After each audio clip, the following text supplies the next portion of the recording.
My dear student, आप कैसे हैं। आज मैं अपने क्लास में आपको जीएस में सल्तनत काल की शुरुआती दौर का कुछ सामान्य जानकारी देंगे, जिसमें मोहम्मद गोरी का भारत में कैसे विजय पाया। उसके बाद से कुतुबुद्दीन ऐबक के बारे में सामान्य जानकारी देंगे। कुतुबुद्दीन ऐबक से भी प्रश्न बनते हैं और ये प्रश्न तमाम कॉम्पिटिशनों में इन टॉपिक से प्रश्न आता है। तो आप इस टॉपिक को ध्यान से सुनिए। मैं आपका मोहन सर, और हमारे चैनल पर अगर आप नए हैं तो मेरे चैनल को सब्सक्राइब करिए ताकि आप तक हमारे द्वारा जो भी वीडियो बनाई जाएगी आप तक पहुंचेगी। आइए हम आपको बताते हैं मोहम्मद गोरी कैसे भारत में सफल हुआ। मोहम्मद गोरी यह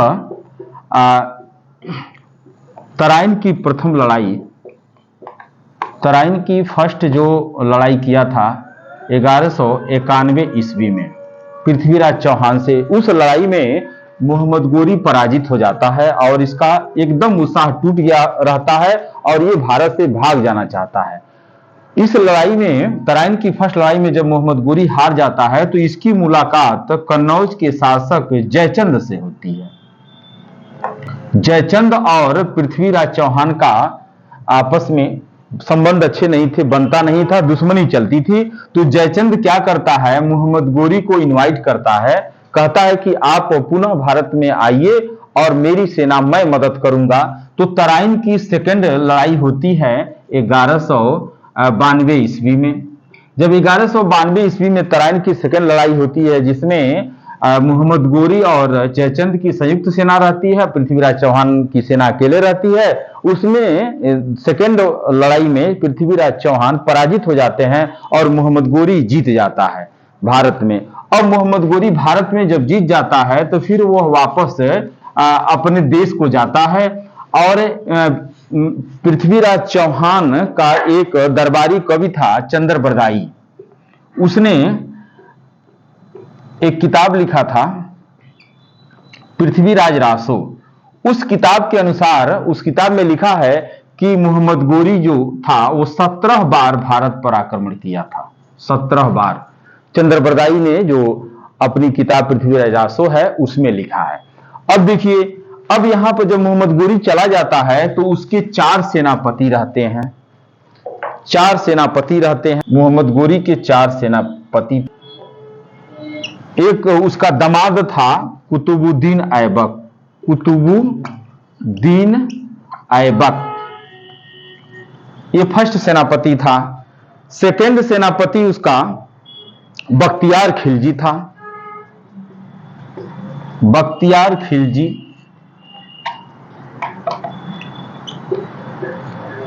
थर्ड सेनापति जो था यलदौज था,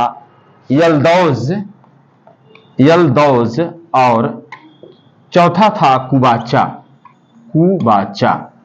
ये 4 सेनापति थे, जिसमें कुतुबुद्दीन ऐबक उसका दामाद था। मोहम्मद गोरी ने भारत का जो जीता हुआ राज्य था कुतुबुद्दीन ऐबक को सौंपकर वो चला गया। फिर उसकी मौत हो गई। उसके मौत के बाद से कुतुबुद्दीन ऐबक गद्दी पर बैठता है और गुलाम वंश की यहां से शुरुआत होती है। अब आइए हम बताते हैं कुतुबुद्दीन ऐबक, कुतुबुद्दीन ऐबक। कुतुबुद्दीन ऐबक जब गद्दी पर बैठता है तो यह कई काम किया। इसको लाख बख्श भी कहा जाता है, लाख बख्श, लाख बख्श भी कहा जाता है। कुतुबुद्दीन ऐबक के विषय में और भी चीजें बहुत प्रचलित हैं। इसने अपनी राजधानी लाहौर बनाया, लाहौर बनाया। कुतुबुद्दीन ऐबक अपनी राजधानी कहां बनाता है? लाहौर बनाता है। और लाख बख्श इसलिए इसे कहा जाता था कि यह लाखों का दान करता था, लाखों का दान करता था, इसलिए इसे हम लोग क्या कहते थे? लाख बख्श। उस समय इसको कहा जाता था। और इसने दिल्ली में कुतुब मीनार की शुरुआत कराई, अजान करने के लिए कुतुब मीनार की शुरुआत कराया। दिल्ली में एक सूफी संत थे कुतुबुद्दीन बख्तियार काकी, उन्हीं की याद में उसने कुतुब मीनार शुरू कराया। कुतुब मीनार का 3 मंजिल यह बनवा लिया था। उसके बाद इसकी डेथ हो गई। इसकी डेथ कैसे हुई? पोलो खेलते हुए, चौगान, उस समय नाम था चौगान। चौगान घोड़े से खेला जाता है। चौगान खेलते हुए यह गिरा और इसकी मौत हो गई और इसको लाहौर में ही दफना दिया गया। तो ये भी अधूरा इल्तुतमिश पूरा कराता है इसके अधूरे काम को। तो पोलो खेलते हुए इसकी जब मौत हो गई तो कुतुब मीनार भी अधूरा रह गया, 3 ही मंजिल बन पाया। 4थी मंजिल या 5वीं मंजिल बनाने के लिए इल्तुतमिश जब शासक होता है तो वह बनवाता है। हम कुतुबुद्दीन ऐबक के ही बारे में बता रहे हैं। कुतुबुद्दीन ऐबक ने कुछ निर्माण कार्य भी कराए हैं। कुतुबुद्दीन ने इस्लाम के प्रचार के लिए इसने 2.5 दिन का झोपड़ा बनवाया था। अजमेर में 2.5 दिन का झोपड़ा बनवाया था।